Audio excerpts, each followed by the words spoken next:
Si hay un tema que genera todo tipo de reacciones, de opiniones y de posiciones entre la opinión pública, políticos, congresistas, dirigentes, entre algunos gremios, empresarios, inclusive del mismo presidente Gustavo Petro, pues es el que tiene que ver con las famosas reformas del gobierno del cambio del presidente Gustavo Petro, reformas que han intentado implementar, sobre las cuales se ha hablado desde el principio de su llegada a la presidencia, pero que tal vez contrario a lo que muchos pensaban, que esto iba a ser súper rápido y que iban a ser aprobadas y que esto iba a ser de una, pues hemos visto que no, que ha sido todo lo contrario, que por momentos avanzan, luego se frenan, se cuestionan, se debaten, hay como también entre el Congreso, digamos entre los congresistas, como esta dualidad también, porque hay lo mismo, quienes la apoyan, quienes no, entonces se ven como frenadas y esto también parece que pues ya al presidente no le está gustando mucho.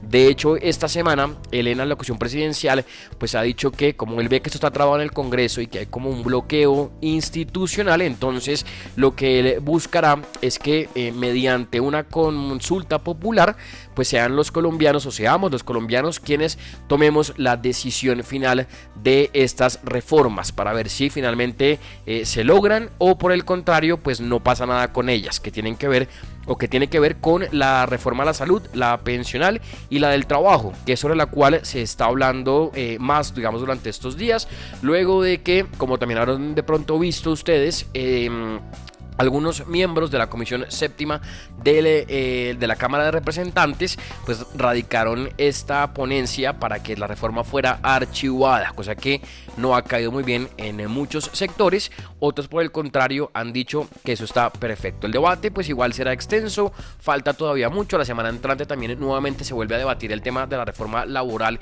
en el Congreso y pues faltará ver cuál será finalmente la decisión que se tome, si pasan digamos por esta que es la vía normal o si el presidente entonces en este afán de lograr implementar sus reformas pues digamos que llevará a cabo esto que ha dicho que es la famosa consulta popular de los colombianos tomando la decisión. Pero entonces, ¿qué creo también yo? Que para hablar también del tema o para poder, no sé, tomar partido, una posición o algo de esta manera, digamos, o relacionado con esto, pues creo que también hay que entender o saber qué es lo que dice realmente el documento, porque mucho se dice, mucho se habla, muchos se guían por lo que dice en redes sociales o por lo que dice un político y entonces bajo esa no sé, idea se queda mucha gente y pues entonces yo por esa razón quería tomarme unos minutos como para hacer el ejercicio de revisar lo que dice este documento. Leerlo todo es imposible o pues digamos es demasiado largo pues porque son casi 40 páginas las que tiene este proyecto. Entonces yo quería como mirar algunos puntos claves que me parecen importantes y sobre los cuales también la gente ha estado hablando en redes sociales, pero guiándome con lo que dice el documento original, que de hecho tiene aquí como título Trabajo por el Cambio, proyecto de reforma laboral, y que está firmado por quien hasta hace unos meses se desempeñó como ministra de Trabajo, que fue Gloria Inés Ramírez, y también por varios congresistas. Entonces, si quieren hagamos ese ejercicio para revisar entonces algunos puntos que están incluidos en esta reforma, que la gente también ha hablado mucho, pero pues como les digo yo, tener como guía y como base lo que dice el documento, y bajo esto creo que entonces también ya uno puede tomar partido, tomar una posición, decidir también o saber si uno está de acuerdo o no está de acuerdo, si cree que esto está bien o está mal. Eso ya cada cual también es una decisión que toma, digamos, bajo su percepción, su manera y su forma también de ver las cosas. Pero yo quería hacer este ejercicio ahora con ustedes para entonces como les digo, resaltar algunos de los puntos que están incluidos en este documento. Igual, invitarlos a que también, mientras ven esto, puedan comentar, puedan participar, dar también sus puntos de vista, qué piensan, qué les parece, están de acuerdo o no. También los invito a que lo hagan a través de los comentarios y a través también de la línea para poder leerlos también en este momento. Si quieren arranquemos entonces, los digo, son muchas páginas, entonces yo creo que es como tratar de mirar algunos puntos claves e importantes que también la gente ha estado discutiendo a través de redes por estos días. De esta reforma es un proyecto de ley que dice por medio del cual se adopta una reforma laboral para el trabajo digno y decente en Colombia y se modifican parcialmente el Código Sustantivo del Trabajo, Ley 50 de 1990, la Ley 789 de 2002 y otras normas laborales. El Congreso entonces dice aquí, decreta Título 1, principios y normas generales. Modifíquese el artículo 1 del Código Sustantivo del Trabajo, que dice objeto y principios constitucionales del derecho laboral. La finalidad primordial de este código es la de lograr la justicia en las relaciones de trabajo dentro de un espíritu de coordinación económica y equilibrio social. Constituyen principios constitucionales del derecho laboral y por tanto serán aplicados a cualquier trabajador y trabajadora en Colombia de conformidad con lo establecido en el artículo 53 de la Constitución Política los siguientes. Y acá hay varios puntos. Entonces, igualdad de oportunidades, remuneración mínima vital y móvil proporcional a la cantidad y calidad del trabajo, estabilidad en el empleo, irrenunciabilidad a los beneficios mínimos establecidos en normas laborales, facultades para transigir y conciliar sobre derechos inciertos y discutibles, situación más favorable al trabajador y trabajadora en caso de duda en la aplicación e interpretación de las fuentes formales del derecho, primacía de la realidad sobre formalidades establecidas por los sujetos de las relaciones laborales, garantía a la seguridad social, la capacitación, el adiestramiento y el descanso necesario y protección especial a la mujer, a la maternidad y al trabajador menor de edad. Entonces, habla aquí también de un punto importante que es, dice estabilidad laboral. Entonces dice modalidades contractuales, modifíquese el artículo 45 que habla del contrato laboral indefinido. Los trabajadores y trabajadoras serán vinculados mediante contrato de trabajo a término indefinido, es lo que busca la reforma laboral. Excepcionalmente, podrán celebrarse contratos de trabajo para atender tareas de naturaleza temporal, ya sea por tiempo determinado, por el tiempo que dure la realización de una obra o labor determinada, o para ejecutar un trabajo ocasional, accidental o transitorio. El contrato a término indefinido tendrá vigencia mientras no sea terminado conforme las causales establecidas en la legislación. El trabajador, dice, podrá darlo por terminado mediante aviso de 30 días naturales para que el empleador lo reemplace. La inspección del trabajo velará y promoverá que la contratación de trabajadores y trabajadoras garantice el principio de estabilidad laboral y lo dispuesto en esta norma.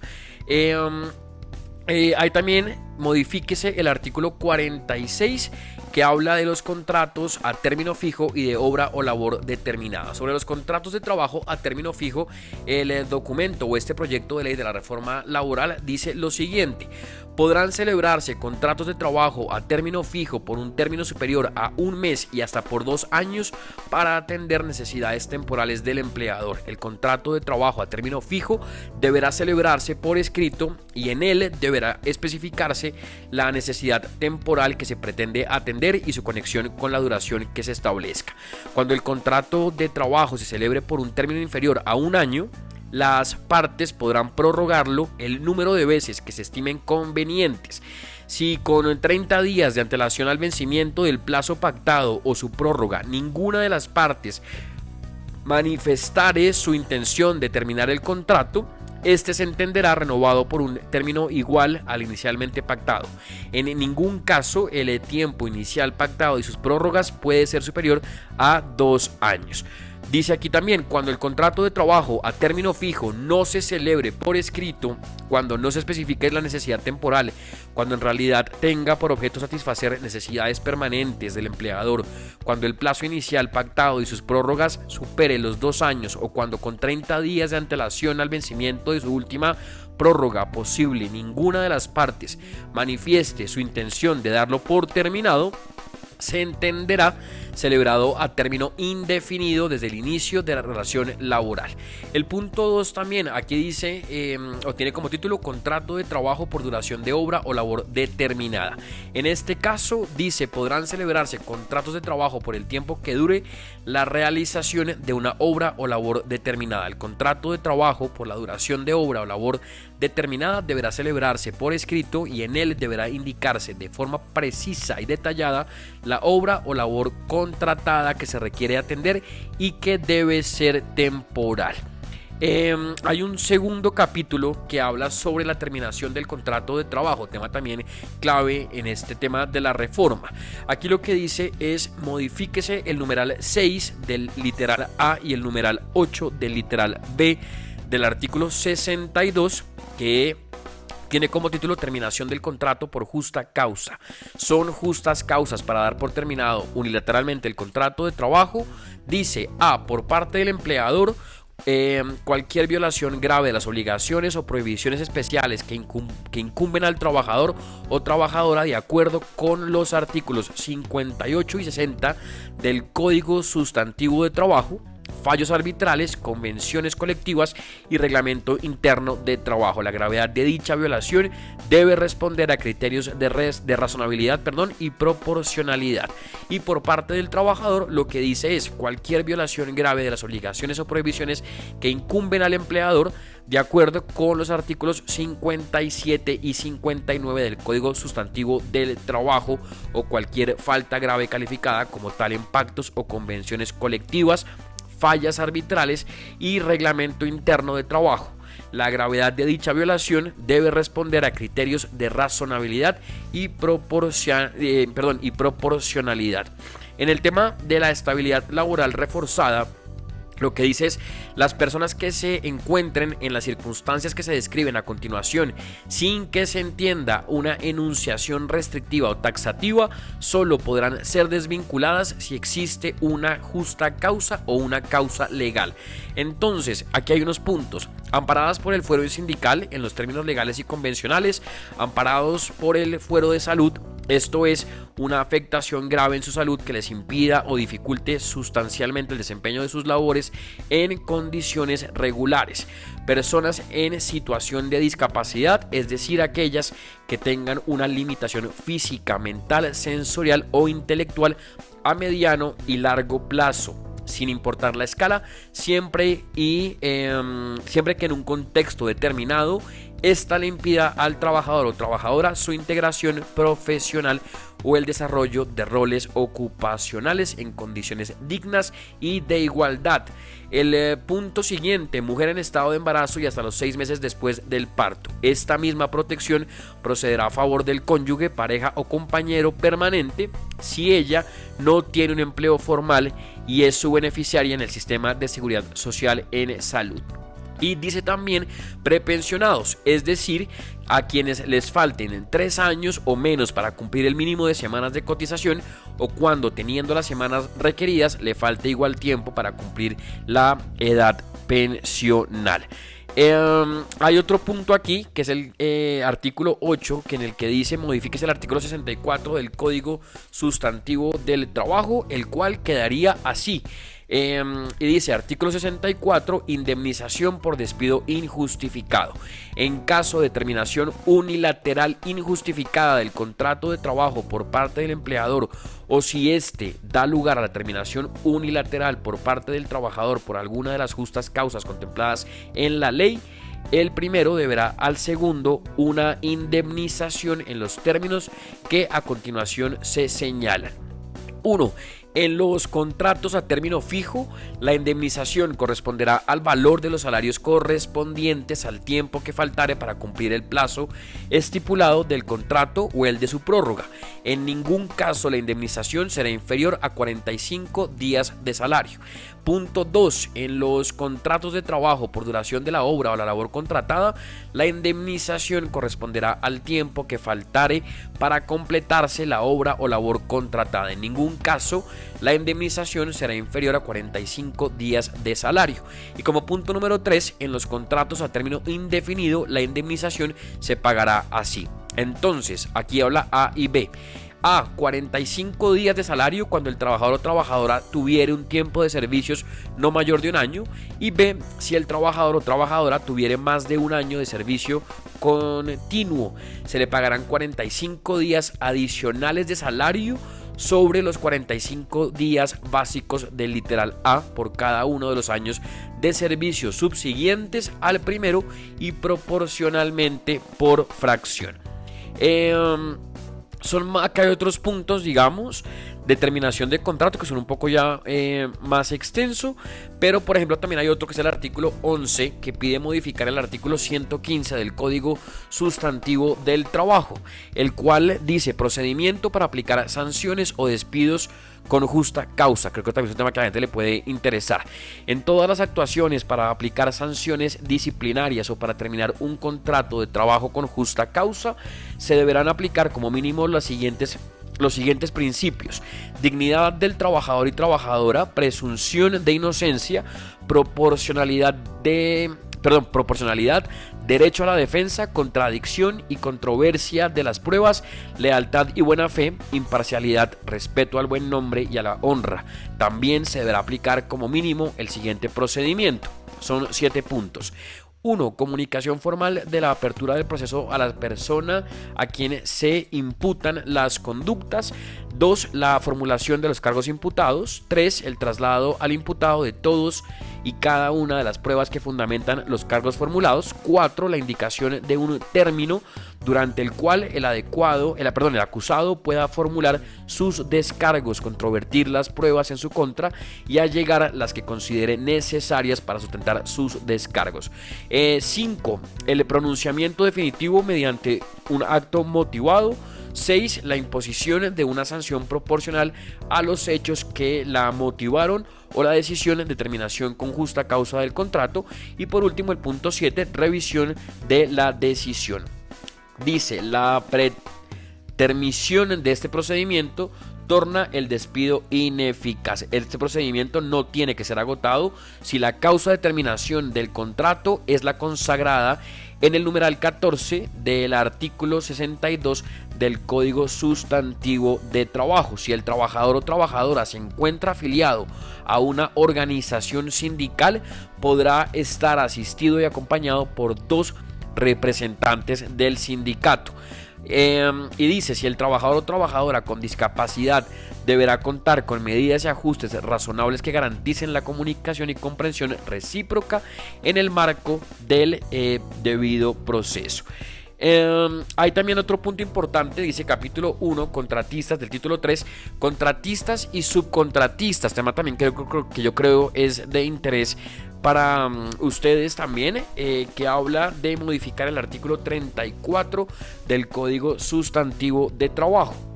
Este artículo 34 lo que dice es contratistas y subcontratistas.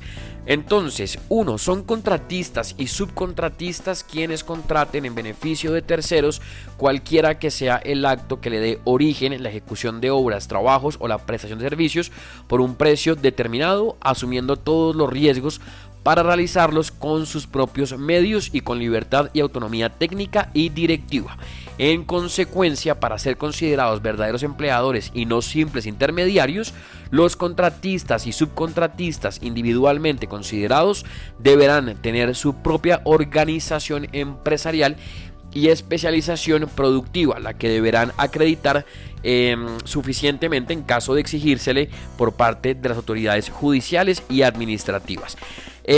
2. Cuando se contraten o subcontraten cualquiera que sea el acto que le dé origen la ejecución de obras, trabajos o la prestación de servicios relativos a la actividad principal de la empresa o del establecimiento, los trabajadores del contratista o subcontratista tendrán los mismos derechos salariales y prestacionales que los de la empresa principal, especialmente en materia de aplicación de las convenciones colectivas. En el evento en que no existan disposiciones salariales y prestacionales aplicables a estos trabajadores, la respectiva empresa diseñará o acordará con las organizaciones sindicales los derechos aplicables a estos, garantizando los principios constitucionales a la igualdad y estabilidad en el empleo. Y punto número 3 menciona los empresarios que contraten o subcontraten con otros la realización de obras o servicios serán solidariamente responsables de las obligaciones salariales, prestacionales e indemnizatorias contraídas por los contratistas y subcontratistas con sus trabajadores y trabajadoras, incluidas las del sistema de seguridad social, aún en el caso de que los contratistas no estén autorizados para contratar los servicios de subcontratistas. Esos son todos los puntos de los cuales se habla en este proyecto de ley de la reforma laboral. Hay otro título importante o sobre el cual también se ha estado hablando mucho durante estos días, que tiene que ver con la jornada de trabajo, trabajo suplementario y trabajo dominical y festivo. Sobre este punto, ¿qué dice la reforma laboral? Dice, artículo 16, trabajo diurno y nocturno. Modifíquese el artículo 160 que dice trabajo diurno y nocturno. Entonces, dos puntos. Uno, trabajo diurno es el que se realiza en el periodo comprendido entre las 6 horas, 6 a.m. y las 6 p.m. Trabajo nocturno es el que se realiza en el periodo comprendido entre las 6 de la tarde y las 6 horas del día siguiente, es decir, 6 de la mañana. Y entonces, artículo 17 dice modifíquese el artículo 161 que habla de la duración. Dice, la duración máxima de la jornada ordinaria de trabajo es de 8 horas al día, sin perjuicio de lo establecido en el artículo 3 de la ley 2101 de 2021 sobre la aplicación gradual, y una jornada máxima de 42 horas a la semana. La jornada máxima semanal podrá ser distribuida de común acuerdo entre empleador y trabajador en 5 o 6 días a la semana, garantizando siempre el día de descanso. El número de horas de trabajo diario podrá distribuirse de manera variable durante la respectiva semana, teniendo como mínimo 4 horas continuas y máximo hasta 9 horas al día, sin lugar a ningún recargo por trabajo suplementario o de horas extras, siempre y cuando el número de horas de trabajo no exceda la jornada máxima semanal. Si en el horario pactado el trabajador o trabajadora debe laborar en jornada nocturna, tendrá derecho al pago de recargo nocturno. Y entonces dice, se establecen las siguientes excepciones para esto que yo acabo de mencionar. A. En las labores que sean especialmente insalubres o peligrosas, el gobierno puede ordenar la reducción de la jornada de trabajo de acuerdo con dictámenes al respecto. B. La duración máxima de la jornada laboral de los adolescentes autorizados para trabajar se sujetará a las siguientes reglas. Los adolescentes mayores de 15 y menores de 17 solo podrán trabajar en jornada diurna máxima de 6 horas diarias y 30 horas a la semana y hasta las 6 de la tarde. Los adolescentes mayores de 17 años solo podrán trabajar en una jornada máxima de 8 horas diarias y 40 horas a la semana y hasta las 8 p.m. Dice también, el empleador y trabajador pueden acordar temporal o indefinidamente la organización de turnos de trabajo sucesivos que permitan operar a las empresas, a la empresa o secciones de las mismas, sin solución de continuidad durante todos los días de la semana, siempre y cuando el respectivo turno no exceda de 6 horas al día y 36 a la semana. En este caso no habrá lugar a recargo nocturno ni al previsto para el trabajo dominical o festivo, pero el trabajador devengará el salario correspondiente a la jornada ordinaria de trabajo, respetando siempre el mínimo legal convencional, y tendrá derecho a un día de descanso remunerado, es lo que dice este punto. Hay otro punto también importante para rescatar, digamos, de esto también, que es el artículo, por ejemplo, 19, que dice modifíquese el artículo 22, que dice límite al trabajo suplementario. En ningún caso las horas extras de trabajo diurnas o nocturnas podrán exceder de 2 horas diarias y 12 semanales. Cuando la jornada de trabajo se amplíe por acuerdos entre empleadores y trabajadores a 9 horas diarias, solo se podrá laborar en el mismo día 1 hora extra. Es lo que habla aquí. Y en el tema también, el artículo 20 dice modifíquese el artículo 179, que habla de la remuneración. Entonces, ¿qué dice esta reforma o este proyecto de la reforma laboral? El trabajo en domingo o días de fiesta se remunera con un recargo del 100% sobre el salario ordinario en proporción a las horas laboradas, sin perjuicio del salario ordinario a que tenga derecho el trabajador por haber laborado la semana completa. Si con el domingo coincide otro día de descanso remunerado, solo tendrá derecho el trabajador, si trabaja, al recargo establecido en el numeral anterior. Se exceptúa el caso de la jornada de 36 horas semanales previstas en el artículo 161, literal C, del Código Sustantivo de Trabajo. Y el parágrafo lo que dice es: se entiende que el trabajo dominical es ocasional cuando el trabajador o trabajadora labora hasta 2 domingos durante el mes calendario. Se entiende que el trabajo dominical es habitual cuando el trabajador o trabajadora labore 3 o más domingos durante el mes calendario. Eso es algo de lo que dice la reforma. Ya voy a leer los 2 puntos importantes, porque aquí igual está contrato de aprendizaje. Hay otro punto aquí también rápido para revisar, que es el título 6, que hace parte también, que dice trabajo en plataformas digitales tecnológicas, trabajo en plataformas digitales tecnológicas de reparto. Sí, artículo 22 dice: definiciones. Para efectos de la presente ley se adoptarán las siguientes definiciones: trabajador o trabajadora digital en servicios de reparto o entrega se refiere a la persona que, mediante el uso de plataformas digitales, realiza servicios de reparto solicitados por un usuario o cliente. Y dice aquí: empresas de plataformas digitales tecnológicas de trabajo, de reparto o entrega son personas naturales o jurídicas que operan o administran las plataformas digitales tecnológicas que realizan o prestan servicios de reparto. Entonces, sobre este punto también dice: relaciones de trabajo en empresas de plataformas digitales tecnológicas de reparto. Los trabajadores y trabajadoras que laboran en empresas de plataformas digitales tecnológicas de reparto o entrega serán vinculados mediante contrato de trabajo y gozarán de todos los derechos y garantías previstos en este código y demás normales laborales aplicables a los trabajadores y trabajadoras dependientes, que también sobre ese tema se ha venido hablando desde hace un buen tiempo. En el caso, dice, en esta modalidad no podrá pactarse la cláusula de exclusividad. Y hay también un artículo importante aquí, que es el artículo 24, que habla sobre seguridad social en relaciones de trabajo con empresas de plataformas digitales tecnológicas de reparto o entrega, tema también sobre el cual se ha discutido varias veces también en el Congreso y que la opinión pública también ha opinado bastante. Sobre este punto, ¿qué dice el proyecto?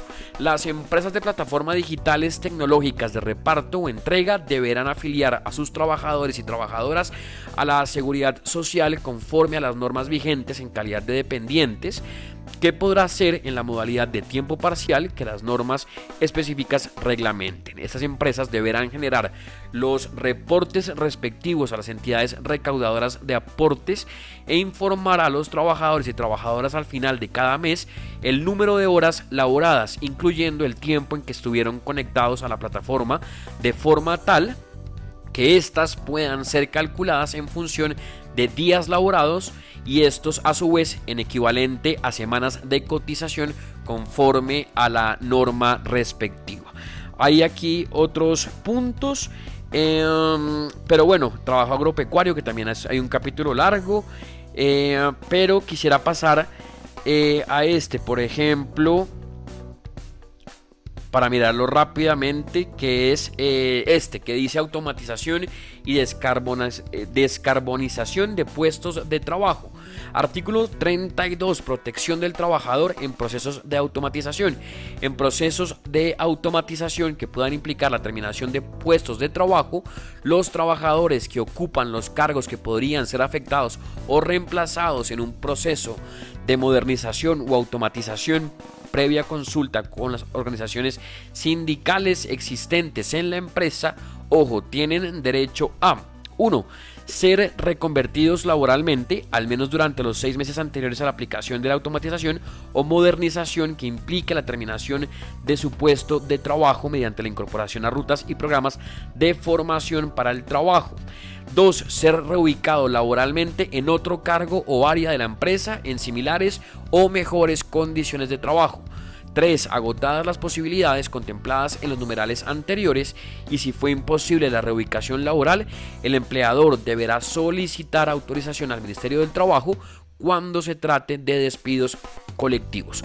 4. Si el Ministerio del Trabajo autoriza el despido, el trabajador o trabajadora tiene derecho a recibir una indemnización equivalente a la contemplada en el artículo 64 de este código. Y 5. La persona ingresará a la ruta de empleabilidad del Servicio Público de Empleo. El Ministerio de Trabajo, dice aquí este parágrafo, reglamentará un seguro de desempleo por automatización o modernización y una forma de continuidad en la cotización de la seguridad social del trabajador afectado por este proceso. Es algo de lo que está aquí. Hay otro punto importante para revisar que dice migrantes y deportistas. Artículo 34. Trabajadores migrantes. El estatuto migratorio no será óbice para la exigencia de las garantías laborales y de seguridad social. Los trabajadores y trabajadoras extranjeras, sin consideración de su situación migratoria en el país, gozarán de las mismas garantías laborales concedidas a los nacionales, salvo las limitaciones que establezcan la Constitución o la ley. Una vez iniciado el contrato de trabajo, se deberá facilitar la regularidad migratoria del trabajador. Y artículo 35 dice deportistas profesionales. Las y los deportistas profesionales nacionales o extranjeros que presten sus servicios bajo la subordinación de clubes profesionales, ligas departamentales, ligas profesionales o federaciones deportivas deberán ser vinculados por estas mediante contrato de trabajo. Y aquí entonces también viene un capítulo importante de esta reforma y de este documento que dice equidad y reducción de brechas, título en el cual habla del artículo 36, modifíquese el numeral 6 del artículo 57 del Código Sustantivo del Trabajo. ¿Qué dice este artículo? Obligaciones especiales del empleador. Y entonces dice, son obligaciones especiales del empleador. ¿Dónde está aquí? Conceder al trabajador y trabajadora las licencias necesarias para el ejercicio del sufragio, para el desempeño de cargos oficiales transitorios de forzosa aceptación en caso de grave calamidad doméstica debidamente comprobada, entendiéndose como todo suceso personal, familiar, caso fortuito o fuerza mayor cuya gravedad afecte el normal desarrollo de las actividades del trabajador, para desempeñar comisiones sindicales inherentes a la organización o para asistir al entierro de sus compañeros, siempre que avise con la debida oportunidad al empleador o a su representante, y que en los dos últimos casos el número de los que se ausenten no sea tal que perjudique el funcionamiento de la empresa. Dice aquí también para asistir a citas médicas programadas o citas médicas de urgencia, incluso cuando la trabajadora presente ciclos menstruales incapacitantes, dismenorreas o cuadros de tensión abdominal por la menstruación asociados a endometriosis ya diagnosticado. Hay otros casos aquí también que dice, como por ejemplo para asistir a las obligaciones escolares como acudiente de hijos o hijas o menores miembros del núcleo familiar. Y en el tema también, que es el artículo 57, que dice obligaciones especiales del empleador, son obligaciones especiales del empleador los siguientes puntos: implementar ajustes razonables para garantizar a las personas con discapacidad el goce o ejercicio de sus derechos en igualdad de condiciones con los demás, para la remoción de barreras actitudinales, comunicativas y físicas de conformidad con lo previsto en el numeral 5 del artículo 2 de la ley 1618 de 2013 y las demás normas que la modifiquen o complementen. El empleador realizará los ajustes razonables que se requieran por cada trabajador en el lugar de trabajo con el fin de que las personas vinculadas con discapacidad puedan acceder y mantener su trabajo. Y dice también implementar acciones guiadas por el Servicio Público de Empleo para eliminar cualquier tipo de barrera de acceso o permanencia e incentivar la colocación sin ningún tipo de discriminación, especialmente de personas LGBTIQ+, comunidades étnicas, entre otros grupos en condición de vulnerabilidad. Y así como otros puntos importantes, habla también, por ejemplo, aquí de elementos esenciales, en el cual dice la continuada subordinación o dependencia del trabajador respecto del empleador, que faculta a este para exigirle el cumplimiento de órdenes en cualquier momento en cuanto al modo, tiempo o cantidad del trabajo, e imponer reglamentos, la cual debe mantenerse por todo el tiempo de duración del contrato. Todo ello sin que afecte el honor, la dignidad y los derechos mínimos del trabajador o trabajadora, en concordancia con los tratados o convenios internacionales sobre derechos humanos relativos a la materia. Y hay otro punto aquí que dice, artículo 39, adiciones en los numerales 10 y 11 al artículo 59 del Código Sustantivo del Trabajo, así. Dice, prohibiciones a los empleadores. Se prohíbe a los empleadores, los numerales, el 10 dice, discriminar a las mujeres en sus diversidades con acciones directas u omisión que impidan la promoción y garantía de sus derechos en los ambientes laborales. Se prohíbe asimismo el racismo y la xenofobia, también cualquier forma de discriminación en razón de la ideología política, credo religioso, orientación sexual, identidad y o expresión de género en el ámbito del trabajo. Se prohíbe también generar, inducir o promover prácticas discriminatorias hacia las personas trabajadoras que se identifiquen con otros géneros no binarios y diversas sexualidades con ocasión de sus nombres identitarios, su identificación de género, orientación sexual o cualquier otro aspecto de su vida personal que no esté relacionado o influya en su ejercicio laboral. Y el numeral 11 lo que dice es exigir a las personas en embarazo ejecutar tareas que requieran esfuerzos físicos que puedan producir el aborto o impedir el desarrollo normal del feto. La negativa de la trabajadora a llevar a cabo estas labores no puede ser razón para disminuir su salario ni desmejorar sus condiciones de trabajo. Por lo tanto, es obligación de los empleadores públicos y privados garantizar la permanencia y la reubicación en un puesto de trabajo acorde a su estado. Y el artículo 40 dice aquí también, eliminación de la violencia y el acoso en el mundo del trabajo. Se garantizará el trabajo libre de violencias y de acoso, cualquiera que sea en su situación contractual, informales o de la economía popular, las personas en formación, incluidos pasantes y aprendices, las personas voluntarias, las personas en busca de empleo, postulantes a un empleo, las personas despedidas, personas que ejercen la autoridad, las funciones o las responsabilidades de un empleador. Se entiende que será acoso o violencia en el mundo del trabajo el conjunto de comportamientos y prácticas inaceptables o de amenazas de tales comportamientos y prácticas, ya sea que se manifiesten una sola vez o de manera repetida, que tengan por objeto que causen o sean susceptibles de causar un daño físico, psicológico, sexual o económico. Y dice también aquí, el espacio en el que se pueden dar las conductas de violencia y acoso son el espacio público o el privado, en las instalaciones del lugar de trabajo, en el transporte, en el espacio doméstico, en el marco de las comunicaciones que estén relacionadas con el trabajo, incluidas las realizadas por medio de las tecnologías de la información y de la comunicación. Puede ejercer la violencia cualquier persona sin importar su posición en el trabajo, incluidos terceros, clientes, proveedores, familiares o conocidos. Se garantizarán acciones de prevención y atención con protocolos, comités, herramientas y mecanismos necesarios que reconozcan y aborden las violencias basadas en género contra las mujeres y el acoso sexual en el mundo del trabajo. El Ministerio de Trabajo regulará, vigilará y sancionará su incumplimiento. Así hay también varios puntos que sigue, por supuesto, destacando esta reforma laboral.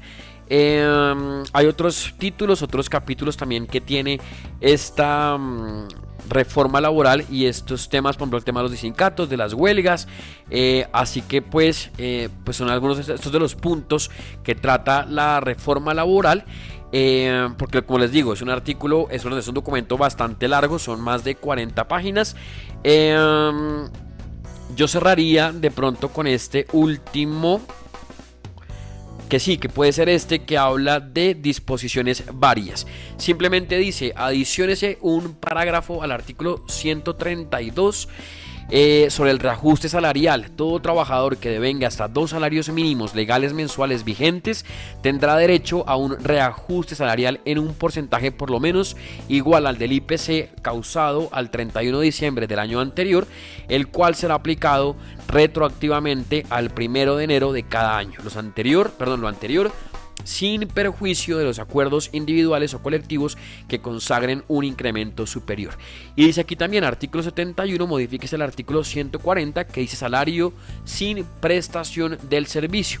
El empleador no puede impedir la prestación personal del servicio al trabajador sin una causa justificada o acuerdo colectivo. Sin embargo, durante la vigencia del contrato, el trabajador tiene derecho a percibir el salario aun cuando no haya prestación del servicio por disposición o culpa del empleador.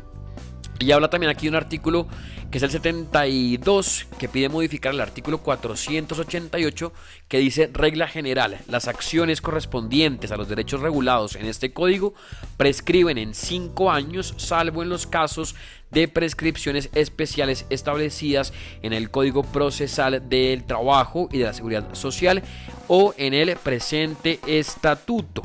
Y así como también habla de un artículo que también para resaltar, el artículo 75, que pide modificar el artículo 67 del Código Sustantivo del Trabajo, que dice sustitución de empleadores. Se entiende por sustitución de empleadores todo cambio de un empleador por otro por cualquier causa, siempre que subsista la identidad del negocio, entidad económica o unidad productiva. En consecuencia, la mera transmisión de actividades, tareas u operaciones del negocio sin el traspaso de los medios organizativos o productivos esenciales no constituye sustitución de empleadores. Entonces, o son algunos de los puntos que incluye este proyecto de ley de la famosa reforma laboral, de la cual tanto se habla, de la cual hay tantos comentarios, posiciones, como también yo lo decía hace o al arrancar con esta parte, digamos, del programa,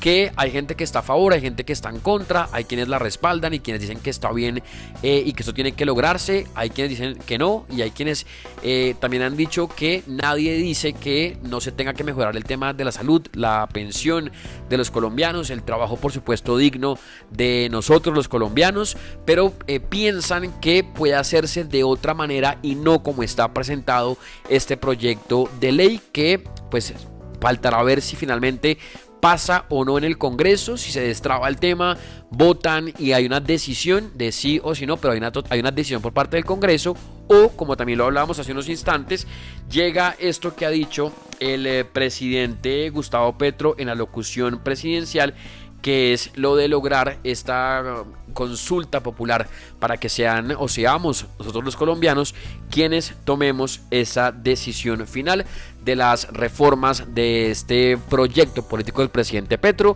que no solamente es esta la reforma laboral, sino también la reforma a la salud, la reforma pensional y esta, pues que son como los tres fuertes que tiene el presidente, por los cuales o por las cuales ha estado luchando desde el principio, que le ha costado, que genera reacciones y opiniones, y pues que ya creo que él también está como ya al borde porque él quiere lograr esto. Ahora, me parece que el mensaje, de la manera como también lo están dando, me parece un poco grave jugar como a generar como este roce, digamos, hablar de que son los menos favorecidos, de que es que los empresarios y los ricos no quieren que entonces los trabajadores tengan condiciones dignas. Yo creo que todos queremos, todos, sin excepción, que los trabajadores todos tengamos condiciones dignas, que haya reglas, que haya ajustes, que haya normas, en fin, todo lo que esto implica, pero pues bueno, cada cual ya con base de pronto en esto que he compartido y de pronto lo que ustedes también habrán visto, leído o escuchado, pues tendrán su posición, su criterio y podrán también entonces sacar sus propias conclusiones sobre este famoso debate de la reforma laboral.